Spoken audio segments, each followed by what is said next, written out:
This essay is about two doctors that are my doctors.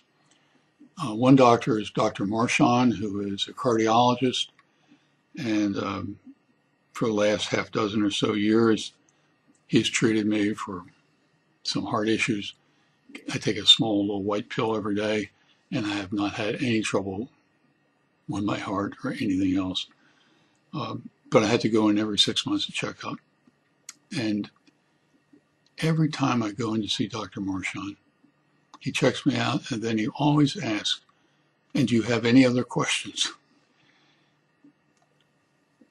Every time I give him another question that concerns me, it has nothing to do with my heart or medicine, but it has to do with things that interest both of us.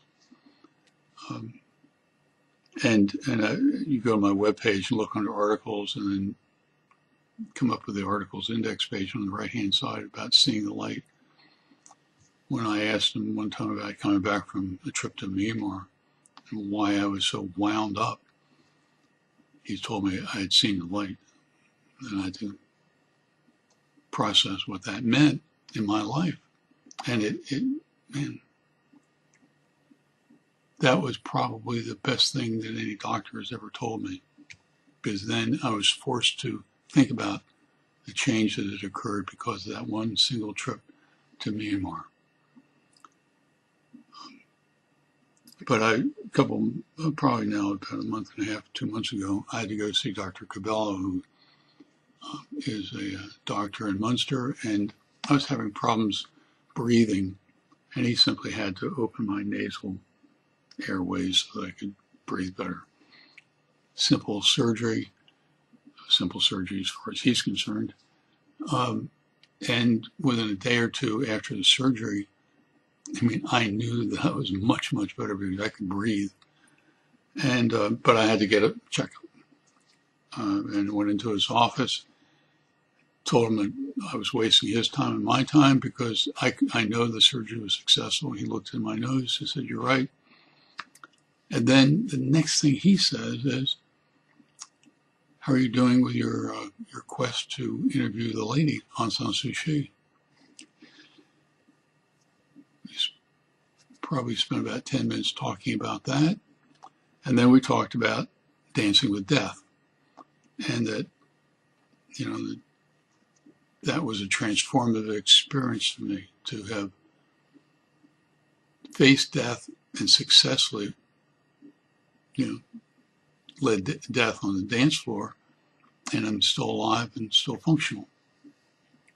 And I said, what I really want to do is to interview somebody that has done the dance or is in the process of doing the dance and talk to them, about their experiences and sharing experiences and saying, back and forth.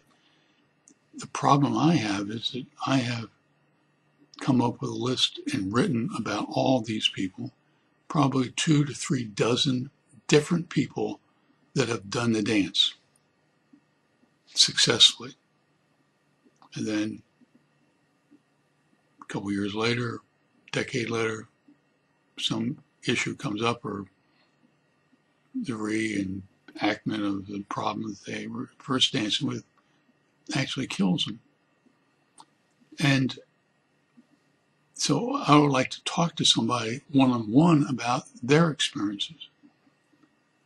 And so Dr. Bell said, go to New York Times website and read an essay by Tom Brokaw, who works for NBC for most of his adult life, along with mine.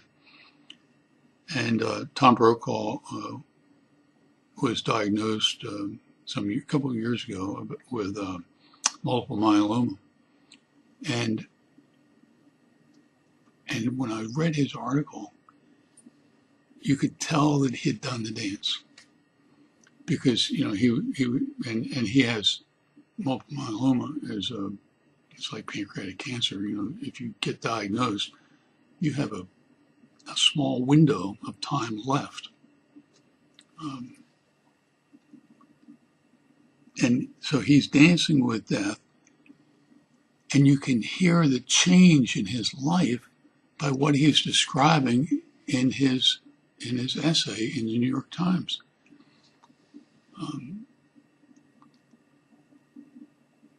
It's hard to explain it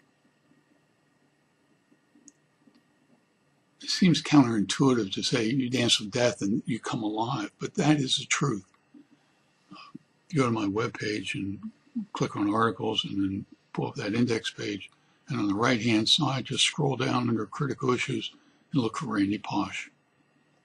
Randy Pausch died of pancreatic cancer, but he gave his last lecture at Carnegie Mellon, and he was more alive than anybody in that audience. And so a couple of years later, or less than a year later, he dies of pancreatic cancer.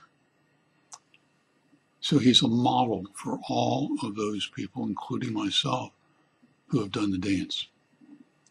I appreciate your time and listening and watching this video, but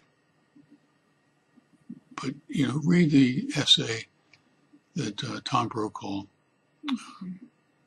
put in the New York Times and the essay that I wrote about it. In the meantime, you take care.